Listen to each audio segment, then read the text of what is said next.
Thank you for joining Wars of the Rosies as we continue with part 20, Testimony of a Patriarch, from the Mystic Tide, Book the Third, The Testimony by Albert G. Mackey. Testimony of a Patriarch.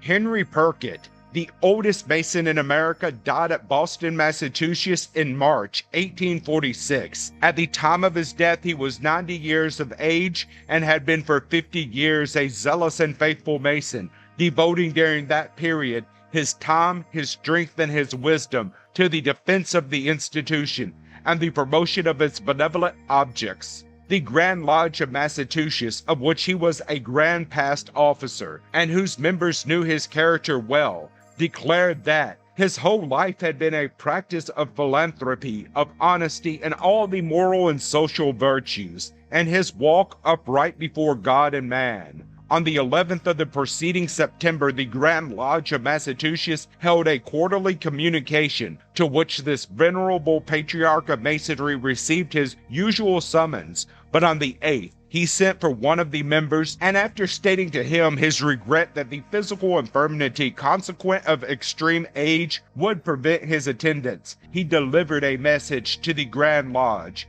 in the course of which he paid this dying testimony to the truthful character of the order.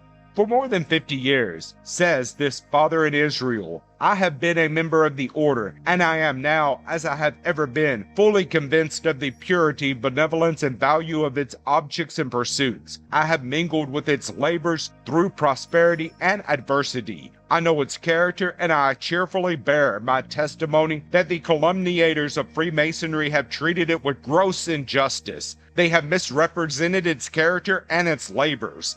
They have presented against it false accusations and endeavored to sustain them by false testimony. Brother C.W. Moore published in the second volume of his magazine an account given by the Grand Lecturer of Ohio of two venerable brethren who were living in 1843 in that state. One of these was Captain Hugh Malloy, at the time 93 years old. He had been initiated in 1792 in General Washington's Mackey, Washington himself presiding and performing the initiatory ceremonies. The other was J. McLean, then in his 107th year. The date of his initiation was in 1762, and he had consequently been a Mason for more than 80 years. At the age of 104, he was exalted to the Royal Arch in a chapter at Maysville, Kentucky. Time had not decreased the ardency of their affection for the order with which they had been so long united, nor had the experience of age brought them any knowledge of evil in it,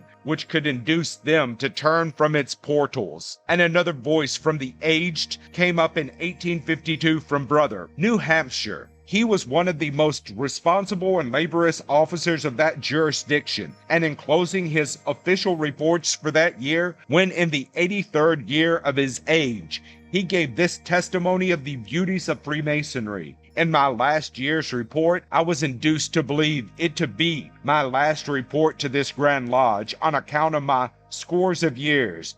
Yet, thanks to the omnipotence, I yet live in good health, which I attribute under God to the practice of operative and speculative Masonry, which, during my Masonic life, has been the rule and guide of my conduct. The drawings of our trestle board afford ample score for labor and industry. I work diligently, eat and drink temperately. These and the numerous Masonic instrumental virtues, taught and recommended in a lodge, I try to practice, believing the effects are to invigorate the functions of both body and mind, so necessary for a long life of peace, harmony, and love.